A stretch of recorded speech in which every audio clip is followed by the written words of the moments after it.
হাতির শরীরে বাসা বেঁধেছে পোকা। অপরওয়ালাদের জানিয়েই ক্ষান্ত এলাকার বন দপ্তর। মৃত্যুর পথে গজরাজ। দীর্ঘ বেশ কিছুদিন থেকে অসুস্থ অবস্থায় চলাফেরা করছে বৈকুণ্ঠপুর ফরেস্টে একটি হাতি। তার পা ও লেজের কাছে ক্ষত রয়েছে, যার ফলে চলাচল প্রায় অসম্ভব হয়ে উঠেছে সেই মস্ত হাতির।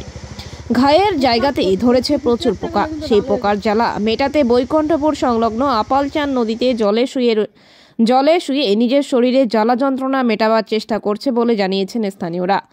বেশ কিছুদিন ধরেই এই পরিস্থিতি চলছে বলে এলাকাবাসীদের দাবি। এলাকাবাসীরা জানান, এভাবে যদি আর বেশি দিন থাকে তবে হয়তো মারা যেতে পারে। খুব দ্রুত চিকিৎসা প্রয়োজন বলে মনে করছেন এলাকাবাসীরা।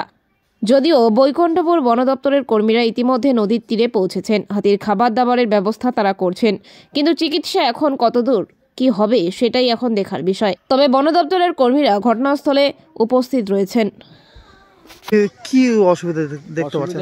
ওর পিছন দিকে একটা ঘা হয়েছে, আগে ছিল ছোট, এখন বড় হয়ে গেছে। ওই জন্য উপরে থাকলে আর অসুবিধা হচ্ছে, মানে চুলকায়, ওই জন্য জলের মধ্যে আছে, থাকলে ওর একটু সুবিধা হয়। মানে পোকা ধরে গেছে? পোকা ধরে গেছে। ফরেস্ট ডিপার্টমেন্টের লোক আছে? ফরেস্ট ডিপার্টমেন্টের লোক এমনি গার্ড দিচ্ছে। এই জলের মধ্যে কখন থেকে দেখতে পাচ্ছেন? জলের মধ্যে এক সপ্তাহ আগেও ছিল, মাঝে মধ্যে ও ডাঙ্গায় যায়, মাঝে মধ্যে জলে থাকে। মানে এখন কি মানে এর চিকিৎসা দরকার, কি মনে করছেন? হ্যাঁ, এর চিকিৎসা দরকার। চিকিৎসা হলেই সুস্থ হবে? হ্যাঁ, চিকিৎসা হলে ও সুস্থ হবে, না হলে ওর যা পরিস্থিতি, ও বাঁচবে না। আর বাঁচবে না। এই জায়গাটার নাম? এই জায়গাটার নাম আপালচান,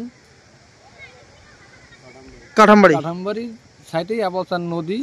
বা এটা কোন নদী? এটা আপালচান নদী বলে। অবস্থান? আপালচান। আপার স্থান? আপালচান। আপালচান। ঠিক আছে।